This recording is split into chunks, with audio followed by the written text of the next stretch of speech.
It's kind of hard to believe that 15 months ago we were picking on bread carts with an RF gun, to 20 or 30 people out sticky, just pulling these bread carts around the buildings, walking 6.5, 7 miles a day. And it wasn't sustainable for us in terms of the growth projections we had on our business, the acquisitions that we wanted to do. It wasn't a solution that we could really try to grow and meet the needs of our customers.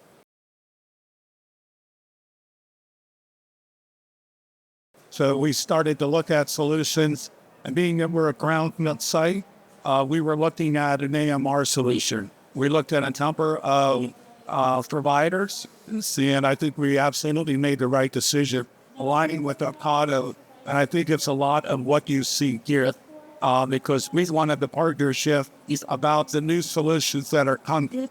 We want to continue to advance in our automation journeys, and we needed a partner that was committed to bringing state-of-the-art solutions. So that was that partnership that we had. The other thing we have 20,000 SKUs in our assortment. We've packaged those into 35 boxes.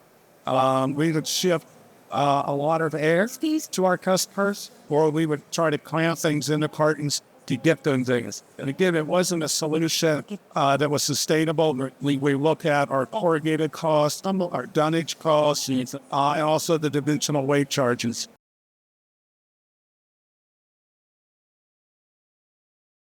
I've known about Packsize for some time. We engaged with them as well. But the way they integrate together, I can't imagine doing what we do without Packsize or having Ocado there to integrate with Packsize. It's a really, really good solution.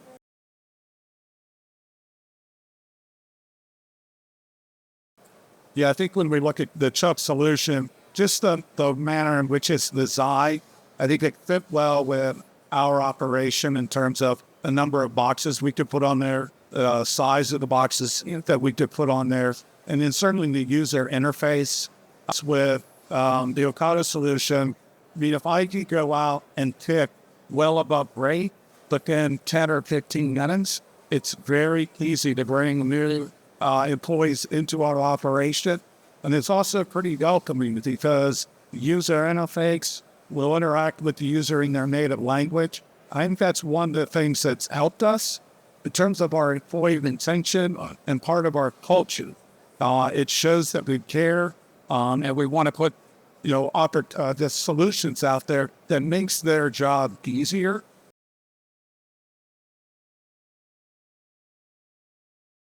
Yeah, one of the things that you need to have to put one of these systems in place is you need good, clean dimensional data. So to anybody that's looking into this and you see the success that we've had with Performance Health, maybe you see a video and you think that looks awesome. A lot of work went into this, both from Ocado, from Packsize, and from Performance Health. A lot of planning.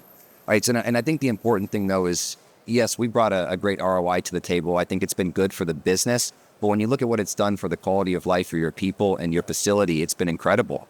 So, thousands of orders a day, not even considering peak season. From Packsize language, we call it box casting. You walk into a facility, 35 stock boxes, you're hiring temp labor, and they're just all day long putting together boxes. There's no method to the madness. You're doing whatever you can.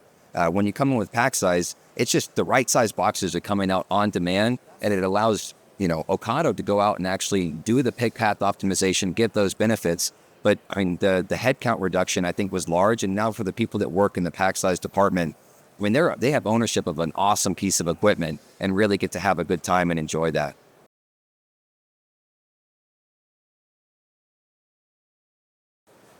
We took about almost a year getting ready. We called it housekeeping, and it wasn't sweeping and those type of things. It was getting our dimensional data in place.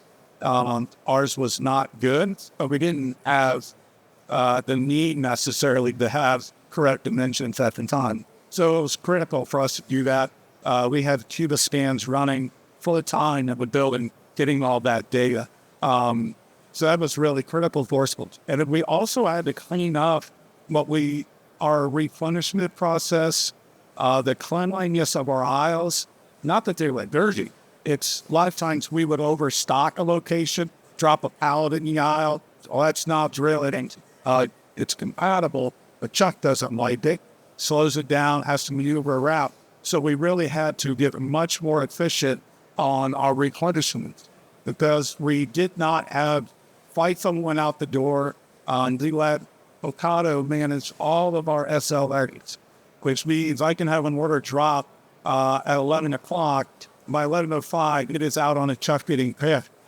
I can't chase a replenishment to get it there ahead of that. So there was a lot of work that you had to do internally to start adopting the new technology. Yep.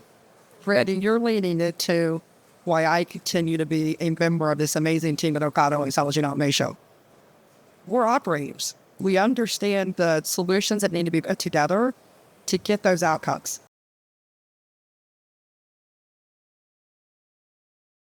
So every 2 to 3 months, we are getting new updates to our hardware with new functionality. So there's that continuous change that is occurring. I think that's been one of the challenges that we've had with our teams. It's dealing with that amount of change. We constantly are changing, but we want to. And I think what's really driving the success is that you've got to have people that are curious.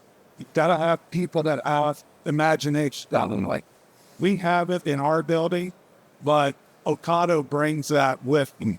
So when they come into our building, they're coming in with enthusiasm about the solutions, and I think they're equally met with a customer that is excited about what's next.